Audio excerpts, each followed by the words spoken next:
प्रिय भाग्य, हेर न, जब तिमीलाई बनाउनको लागि घरको माया साथीभाइको साथ छोडेर त्यो जिम्मेवारीको भारीहरूलाई बिसाइनी बादल पारी उडाउने हवाईजहाजमा।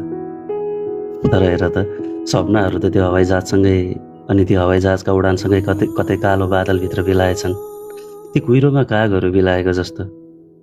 हेर न, यो परदेशको चिल्लो सडक, दिउँसोको यो चर्को घाम, मलाई ड्युटी लिएर जाने बसको झ्यालको सिसा तातेर जति आज शरीर पोल्दैछ नि, त्योभन्दा बढी मन पोलेको छ। थाहा छ तिमीलाई, म त्यो चर्को घाम हेर्छु, गाउँको शीतल चौतारी सम्झिन्छु, कहिले नसकिने यो दिनभरिको काम हेर्छु, घर परिवारलाई सम्झिन्छु।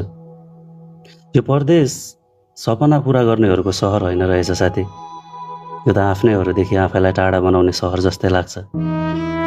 थाहा छैन फेरि पनि कुन खुसी किन्ने चाहनामा भएको खुसीहरू पनि छोडेर चढेको थिएँ त्यो बादल पारी उडाउने हवाईजहाजमा। तर हेर न, चाहना कहाँ हरायो महसुस भएन। गुमाएको घर, बदलिएको आफन्त धेरै महसुस गरायो यो परदेशले। घरको याद अनि यो परदेशको बसाइ सहन निकै गाह्रो हुन थालेको छ आजकल।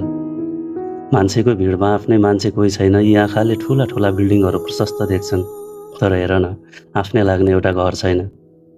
तिमीलाई थाहा छ, मेरो आफ्नै निन्द्राको समय पनि मेरो मोबाइलको अलार्महरूले बताउने गर्छ। यहाँ न थकानको महसुस, न पसिनाको मूल्य, न बिरामी हुँदा परिवार, न एक्लो लाग्दा साथीभाइ। साँच्चै भनौँ भने आजकल यो परदेशको जिन्दगी कसैको गुलाम बनेको जस्तो लाग्छ। म भन्दिनँ तिमीलाई म भोको पेट सुत्नुपर्छ, तर खानामा घरको मिठो स्वाद भेट्दिनँ।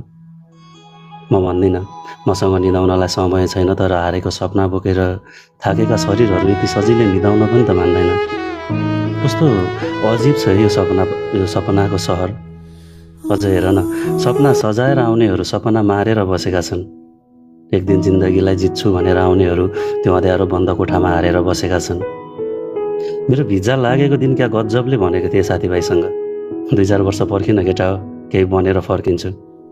तर साथी, यो परदेशको ढोका आउनको लागि जति खुल्ला हुन्छ नि, फर्किन त्यति नै साँघुरो हुँदो रहेछ।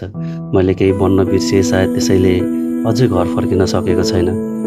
तर हेर त, मैले केही बनेर फर्किने आशा देखाएको साथीहरू आज हातमा पासपोर्ट बोकेर निकै आत्तिएका छन् रे, मैले चढेकै हवाईजहाज चढ्नलाई।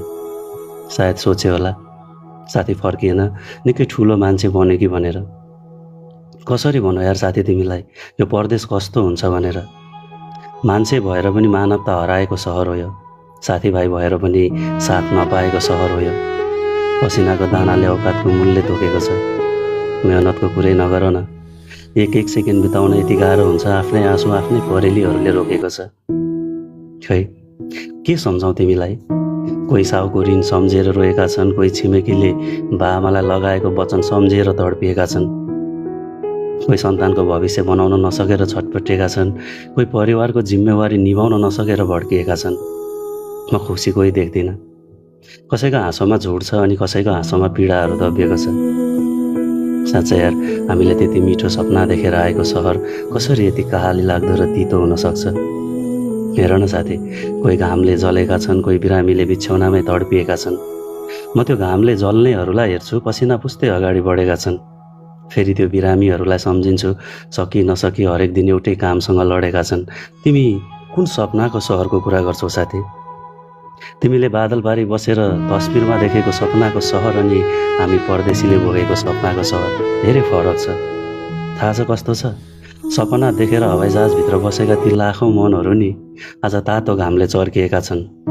त्यति मात्र होइन साथी, कोही सपना मारेर जिन्दगी जिउँदैछन्, कोही सपना र जिन्दगी दुवै मारेर काठको बाकसमा फर्किएका छन्। अरू के भनौँ तिमीलाई, कस्तो हुन्छ यो परदेश। बस यति बुझ, यो सहरले तडपाउँछ, जलाउँछ, गलाउँछ अनि एक दिन तिमीलाई तिमीबाटै अलग बनाउँछ।